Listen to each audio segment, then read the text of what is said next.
Kembali lagi di Sahabat, Siniar Bahasa dan Sastra Bermartabat Bermanfaat. Sahabat Bahasa dan Sastra, telah hadir rekan bincang kita bersama Kang Muhammad Rois Rinaldi. Selamat siang, Kang. Selamat siang. Apa kabar? Alhamdulillah baik, luar Terima kasih, biasa. Kang, sudah menyempatkan hadir di tengah-tengah kesibukan saat ini pasti banyak ya menjelang Ramadan.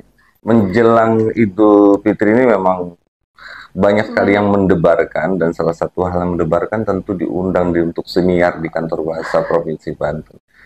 Ya, selalu ada yang mendebarkan, apalagi di dekat Mbak Flor ya. Wow, sangat terharu. Nah, sahabat bahasa, sekedar informasi, Kang Rois ini merupakan salah satu sastrawan ya, Kang, yang sudah berkecimpung tidak hanya di dalam negeri, tetapi sudah dikenal di luar negeri. Bahkan fansnya mungkin sudah banyak di luar negeri ya. Saya baca di Google, buku Kang Rois ini ada bukunya berjudul Bebas Melata, sudah diterbitkan di Singapura, betul ya Kang? Kemudian ada Sastra Cyber, ada Makna dan Tanda diterbitkan di Malaysia.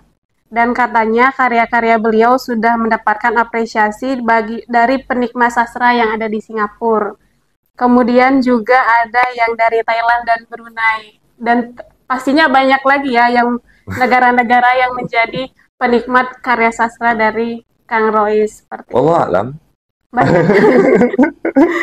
Dan satu fakta menarik, pada tahun 2018 Kang Rois ini menerbitkan buku atau salah satu buku pertama yang berbahasa di daerah, bahasa Jawa Banten. Yeah.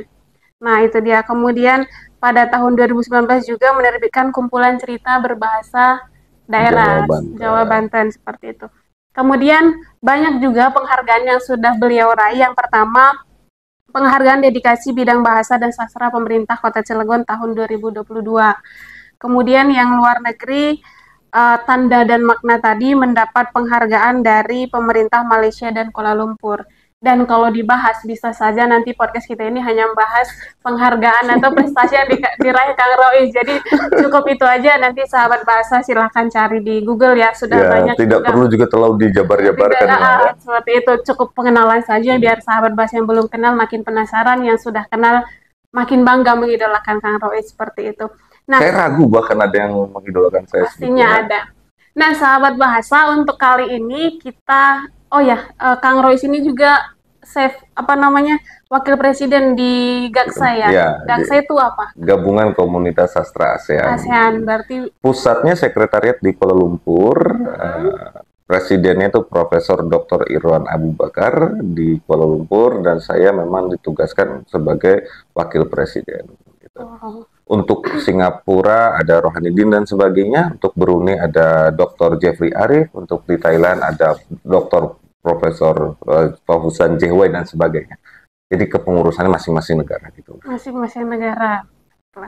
Nah, berhubung karena tadi ada fakta menarik dari Kang Rois yang menerbitkan buku berbahasa daerah, kali ini kita akan fokus ke pemertahanan bahasa daerah ya Kang. Boleh. Nah, itu apa yang melandasi atau apa hal yang membuat Kang Rois percaya diri gitu menerbitkan karya sastra berbahasa daerah seperti itu? Yang paling pertama, saya percaya bahwa buku itu tidak akan ada yang beli ya. Ya, kalaupun ada yang beli 1-2, karena ketika itu belum ada orang yang berani menulis dalam bahasa Jawa Banten. Nah, di sisi yang lain, sebetulnya sebelum saya menerbitkan buku itu, saya tuh sudah mengajak sastrawan-sastrawan Banten untuk nulis. Saya bilang saya tidak mau jadi orang pertama yang melakukan itu. Saya ingin yang pertama melakukan tuh model antologi. Artinya saya tidak mau dicatat sebagai orang pertama. Ya. Tetapi rata-rata penyair atau sastrawan Banten bilang, aduh, sulit sekali. Lalu saya bilang, memang saya tidak sulit ya. Nah, akhirnya setelah penawaran berkali-kali kepada teman-teman, dan teman-teman bilang, maaf, sepertinya tidak mungkin. Oke, saya akan membuat itu mungkin, dan kelak kalian akan menulisnya dengan sangat mudah. Gitu. Jadi ada tanggung jawab moral sebagai pewaris dari bahasa daerah yang qadarullahnya bisa menulis sedikit, punya kemampuan menulis. Kenapa saya harus terus menulis dengan bahasa Indonesia ya? Kenapa saya tidak menulis dengan bahasa ibu saya?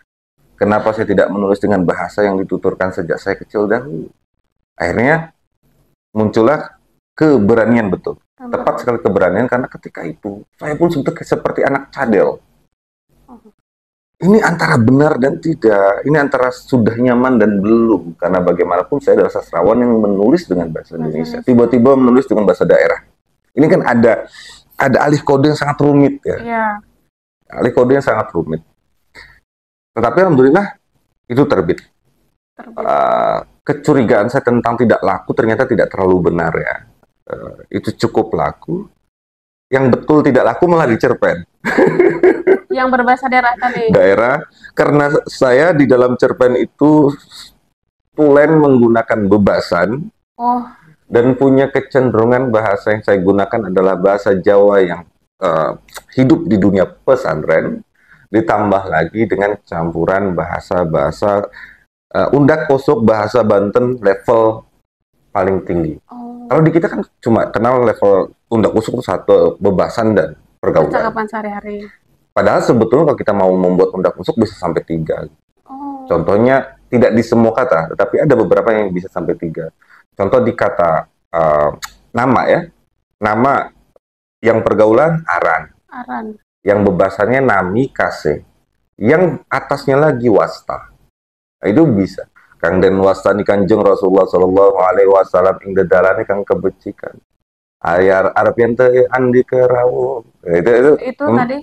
Itu yang memang rumit ya. Jadi ketika digunakan itu karena tidak semua tahu, ya jadi salah satu faktor gitu ya. Ternyata. Tapi saya sangat gembira melakukan itu karena saya ingin memberitahu bahwa bahasa ini ada. Tidak terlalu memikirkan ini laku, ini tidak gitu. Yang penting bahasa daerah Banten yang saya warisi dari tradisi dari ibu saya, dari lingkungan hidup saya dapat wariskan juga melalui tulisan yang berbentuk karya sastra. Iya, justru sebenarnya tidak hanya untuk komersil, tapi tujuan Kang Roy sebenarnya untuk mendokumentasikan bahasa itu. Ketika suatu hari orang bertanya bahasa Jawa bebasan itu sesungguhnya seperti apa, ada dokumentasi yang bisa kita berikan. Nah, sekarang coba banyak orang Banten, penulis Banten yang sekarang mulai berani bahasa Jawa kan? Iya, banyak. Dulu mah di Solo tuh susah. Iya, seperti itu. Nah, sekarang siapapun saya lihat rupanya sangat berani menulis. Ya sudah. Gitu. Berarti syukur mereka mau gitu ya, sudah mulai melek untuk sadar gitu. Dulu mah tentu ini tidak terlepas dari program yang dibuat oleh kantor bahasa provinsi. Karena dulu saya yang meminta, saya orang pribadi saja yang tidak punya tekanan apapun ya, tapi karena kantor bahasa melakukan itu, artinya ada tangan pemerintah negara dalam hal ini ikut memberikan stimulus kepada para penulis untuk ayo kamu bisa. Kalau dulu saya bilang kamu bisa kan banyak yang aduh ya? Iya, dari program pemerintah jadinya menguatkan itu ya. Nah, berbicara tentang bahasa daerah, sejak dulu kan Kang Roy sudah punya keinginan atau punya kesadaran untuk melestarikan bahasa daerah itu sendiri.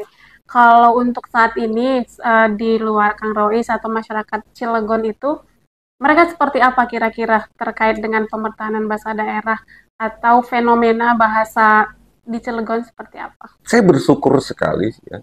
Karena katakanlah 5 tahun terakhir ini kesadaran masyarakat mengenai bahasa ibunya, bahasa pertama yang mereka terima di rumah atau yang lebih cenderung di Indonesia kan bahasa daerah ya, itu semakin tinggi dari waktu ke waktu semakin tinggi. Orang-orang mulai lagi berbicara tentang bahasa, bernyanyi dengan bahasa daerah dan mulai lagi bertahan dengan bahasa daerah ketika belanja di warung. Ada fase di mana orang tuh malu menggunakan bahasa daerah ketika bertemu di pasar dan sebagainya. Saya pernah ketemu saudara sekampung gitu ya, di sebuah pasar, lalu dia bilang, "Hai kamu sedang apa?" Lalu saya bilang, "Stop.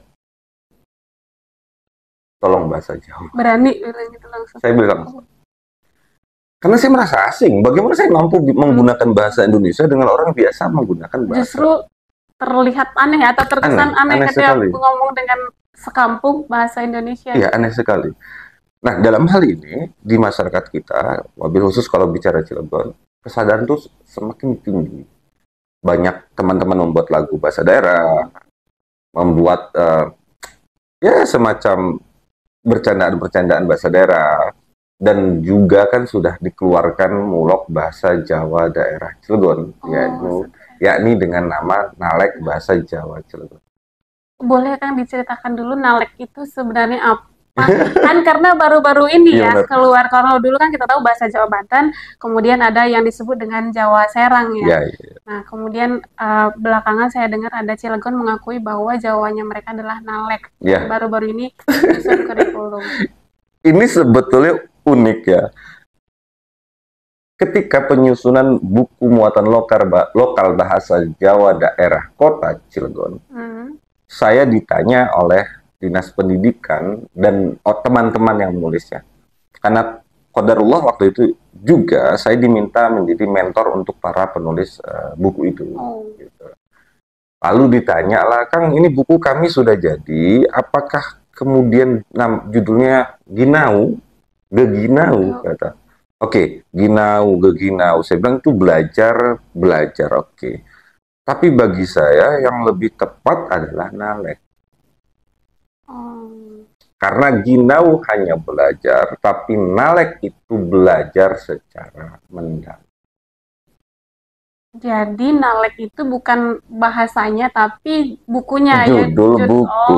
Tetapi kemudian waktu tiba-tiba masyarakat di Cilegon pun gitu, tiba-tiba sangat akrab dengan kata Nalek. Nah, saya bilang, ya tidak apa-apa kalau kemudian bahasa Jawa Cilegon dinamai Nalek. Bagi saya silakan, asal tahu sejarahnya, maksudnya dan sebagainya, oke lah. Oh, ternyata itu judul buku. Karena belakangan saya dengar itu jadi bahasanya Cilegon, jadi agak sempat membingungkan juga. Bukan.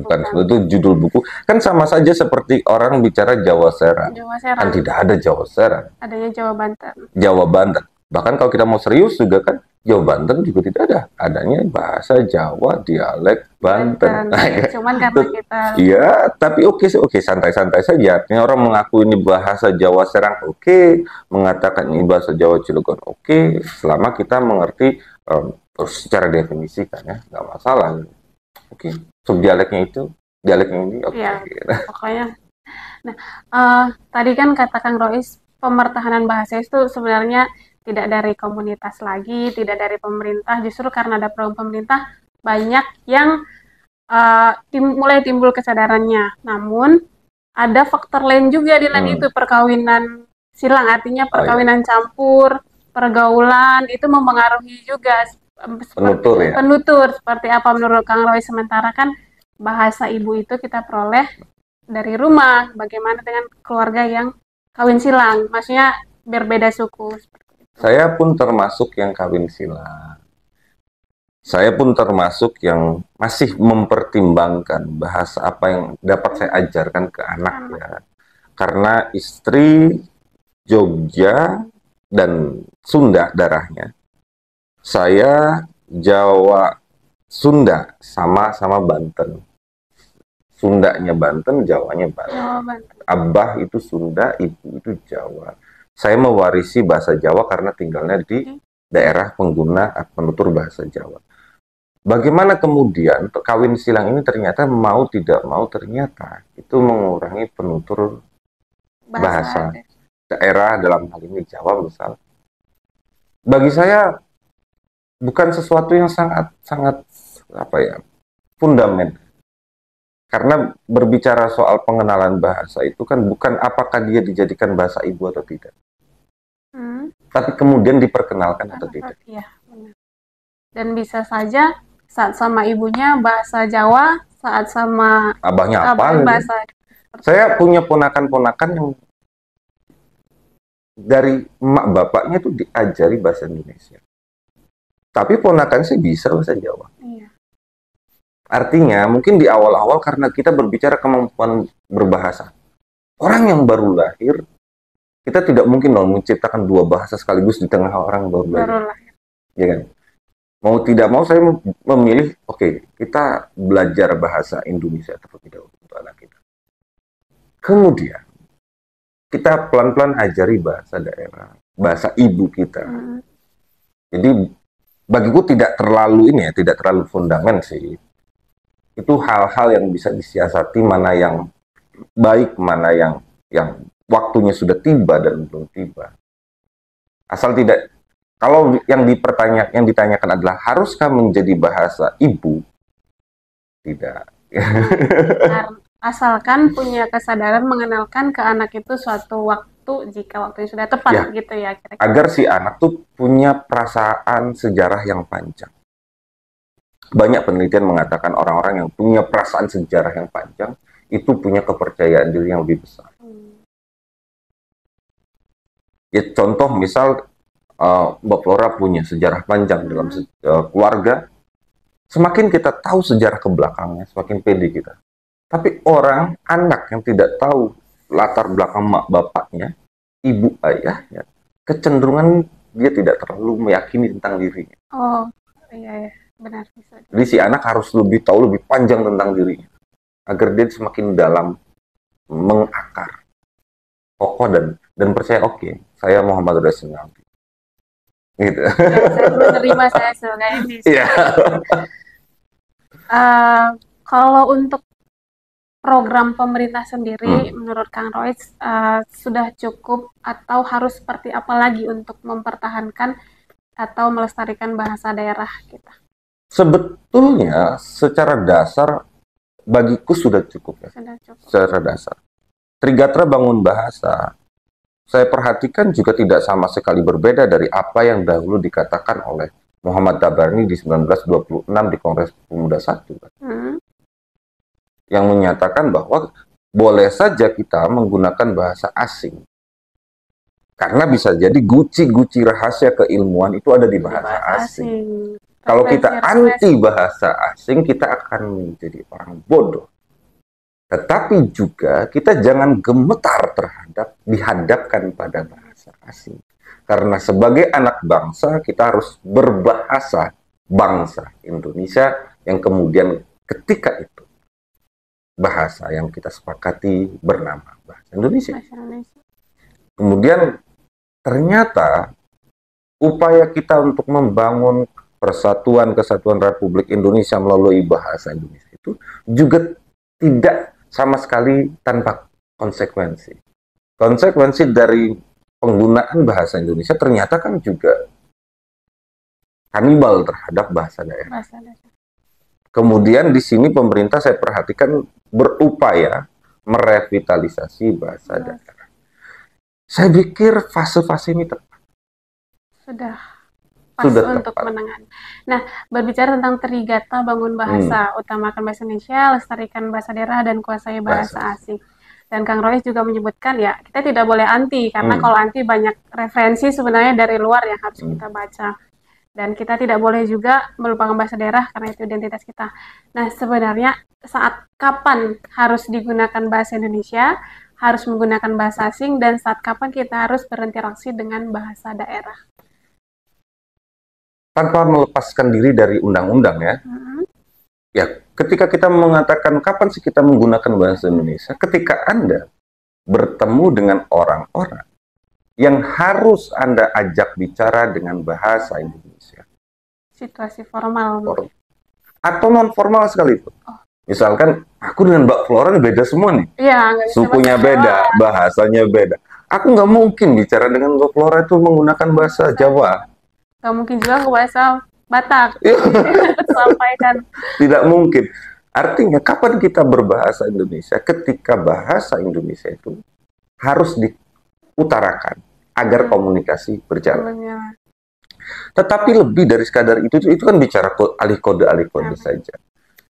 Yang lebih ingin aku tekankan adalah ketika orang memberi penghormatan setinggi-tingginya kepada bahasa Indonesia sebagai anak bangsa Indonesia.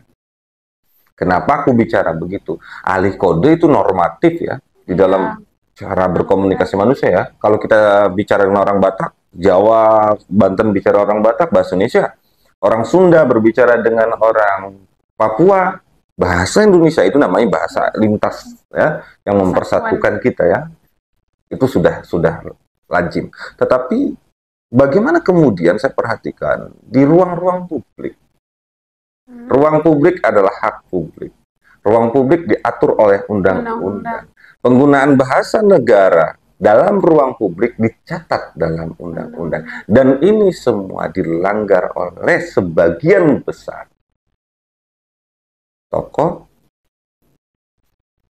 selebriti, dan sebagainya. Bahkan ada selebritas yang dengan sangat bangga mengajarkan bahasa Inggris sebagai bahasa ibu. Iya, banyak. Saya ditanya, pernah orang bertanya, Bang, bagaimana pendapat Abang ketika ada yang mengajarkan bahasa Inggris sebagai bahasa ibunya? Saya bilang pilihannya cuma dua. Ajarkan bahasa Indonesia atau keluar dari Indonesia. Oh, tegas. Kenapa? Bahasa Indonesia adalah bahasa bangsa Indonesia. Kalau semua bayi diperbolehkan diajarkan dengan bahasa asing, kelak kita kehilangan bahasa bangsa Indonesia. Sebagai identitas. Kapan bahasa daerah? Ya ketika kita bertemu dengan keluarga, karena menimbulkan keakraban, persaudaraan, rasa seakar, rasa sejarah. Rasa itu yang harus dibangun menggunakan bahasa-bahasa daerah. Makanya kalau kita belanja di warung menggunakan bahasa Jawa Banten, Jawa Cilegon, Jawa Serang, itu cenderung akan diterima juga dengan cara yang sama. Kalau yang punya warung mengerti. Dan contoh kecilnya katanya ketika kita belanja di pasar menggunakan bahasa daerah itu lebih murah dibanding dengan menggunakan bahasa Indonesia. Dan ditambahinnya lebih banyak. Kalau bahasa Indonesia oke, Anda saya tidak kenal, Anda akan belanja kan oke. Ini harganya sekian oke, sampai jumpa. Tapi kalau kita menggunakan bahasa yang sama. Bahasa daerah, dulur gitu. Oh, saudara saya ini. Walau bukan saudara-saudara, tapi saudara bahasa, saudara satu sejarah, dan mungkin juga saudara yang lahir dari rasa sepenanggungan. Jadi sahabat bahasa tidak hanya mempertahankan bahasa, dengan menguasai bahasa daerah bisa jadi ada untungnya sebenarnya yang tidak kita sadari langsung ya. Ketika kita mungkin di tempat umum yang asing bagi kita, ketika kita mendengar bahasa daerah, kita akan merasa oh ternyata aman nih, ada saudara di sini, ada keluarga seperti itu. Jadi kalau kita ketemu di UK, misal bertemu dengan sesama orang Jawa Banten, tidak perlu bahasa Inggris, tidak perlu bahasa Indonesia. Bahasa Jawa aja. Nggak ada, bukan karena di UK Anda harus bahasa Inggris, tapi siapa yang diajak bicara, itulah bahasa digunakan. Dan kapan menggunakan bahasa asing? Ketika kita berhubungan dengan orang-orang yang memang tidak bisa bahasa daerah dan tidak bisa bahasa asing. Bahasa Jawa, bahasa Indonesia. Nah ini kadang di siniar-siniar, mohon maaf saya sebut misalnya, Denny Sumargo kemarin waktu ngomong, wong katanya kami ini harus bahasa Indonesia, mereka saja tidak mau belajar bahasa Inggris. Anda salah. Kalau mau Inggris semua. Kalau mau bahasa Indonesia semua. Ini bukan persoalan menyelip-nyelipkan bahasa Inggris lalu diprotes, tapi persoalan Anda menggunakan bahasa Inggris yang tidak diperlukan dalam konteks itu. Dalam percakapan itu, karena yang diajak bicara orang Indonesia, audiensnya juga Indonesia, maka menyelip-nyelipkan bahasa Inggris di dalam konten itu, dalam konteks itu ya lucu. Tapi yang namanya orang merasa gagah tuh lucu pun tak terlihat lucunya, gagah saja. Nah, ini yang harus kita perhatikan tentang bahasa asing. Kita harus ngerti lah bahasa asing. Karena ya itu tadi ya, namanya juga sekarang udah globalisasi, kita tidak mau juga tertinggal. Nah, berbicara tentang itu tadi, banyak fenomena di luar sana mencampurkan bahasa asing, bahkan lebih bangga dengan bahasa asing, atau tidak bahasa asing juga, bahasa lo gue sedang marak di mana-mana. Mungkin ada pesan atau apa ya, statement, pernyataan dari Kang Rois terkait hal ini agar fenomena atau rasa bangga, sebenarnya kan ini berkaitan dengan pola pikir ya, yang merasa bahasa Inggris itu lebih tinggi. Ya, sama seperti dulu ketika Belanda. Orang akan merasa bahasa Belanda itu menunjukkan kecerdasan, strata sosial dan luasnya pergaulan. Hari ini bahasa Inggris, para penggunanya menggunakan pikiran yang sudah digunakan oleh orang-orang ratusan tahun yang lalu. Jadi ini kebodohan yang terulang kan. Ke mental berbahasa yang terulang. Tidak sangat sulit untuk kita pahami. Dan apakah ini suatu gejala yang sangat mengkhawatirkan? Jika diteruskan, ya, ini akan menggeser. Mohon maaf, kita harus belajar dari Malaysia. Sulit sekali mendetek bahasa Melayu yang murni di sana. Campurannya banyak sekali, dan oke, itu kita tidak boleh ikut campur soal itu. Di Indonesia kita jaga itu, jaga kemurnian bahasa Indonesia meski bahasa itu arbitrer, menerima menyerap, ya. Tapi ada mekanisme serapan itu. Nah, kita gunakan yang bahasa Indonesia ini saja. Jangan sampai kita nih tidak peduli pada penggunaan bahasa Indonesia karena berpikir bahasa hanya bahasa. Bicara bahasa Indonesia tidak akan bisa terlepas dari bangsa Indonesia. Karena istilah bahasa dan bangsa dilahirkan pada momen yang sama oleh para penggerak kita di masa-masa Kongres Pemuda yang kemudian endingnya ada di Sumpah Pemuda 28 Oktober 1928. Puncaknya di sana diawali dengan Kongres Pemuda pertama pada tanggal Mei, tanggal 3 terakhirnya di 1926. Baik, Kang. Sebenarnya banyak yang mau kita tanya-tanya, tapi karena durasi sudah betul. Sudah. Padahal saya ingin bicara sekitar 10 jam lagi, tidak boleh. Nanti kita pasti akan betah soalnya sama dengan Mbak Flora. Banyak sebenarnya informasi yang bisa kita gali dari Kang Rois, dan mudah-mudahan ada kesempatan lain yang bisa kita gali lagi lebih ilmu beliau, bisa kita kita korek-korek lah untuk kita adaptasi di kehidupan kita. Pernyataan terakhir atau pesan untuk generasi muda atau penggiat komunitas atau seluruh masyarakat, bagaimana peran mereka dalam mempertahankan atau melestarikan bahasa daerah? Orang-orang yang malu menggunakan bahasa daerahnya adalah orang-orang yang meludahi leluhurnya. Tidak ada satu manusia pun yang rela kehilangan sejarahnya. Itu catatan yang sangat penting. Semakin kita memahami apa yang kita miliki dari leluhur kita dan apa yang harus kita warisi untuk masa depan anak cucu kita, semakin kokohlah jati diri kita sebagai manusia. Di dalamnya itu ada bahasa. Malu menggunakan bahasa daerah, malu menggunakan bahasa ibu.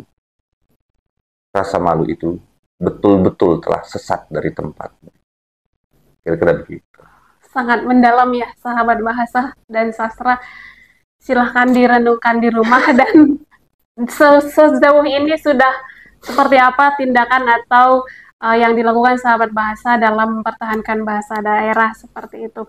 Tidak mengapa menggunakan bahasa Indonesia, dan memang kita semua tanpa Indonesia, tidak mengapa menguasai asing karena kita juga semua saya, tetapi ingat bahasa adalah identitas dan kita harus menggunakannya sesuai dengan konteks dan dengan siapa kita berbicara seperti itu. Penutupan kita harus bersama-sama mengucapkan sahabat siniar bahasa dan sastra bermartabat dan bermanfaat. Oke? 1, 2, 3 ya. Sahabat siniar bahasa dan sastra bermartabat bermanfaat. Sampai jumpa di kesempatan berikutnya. Terima kasih.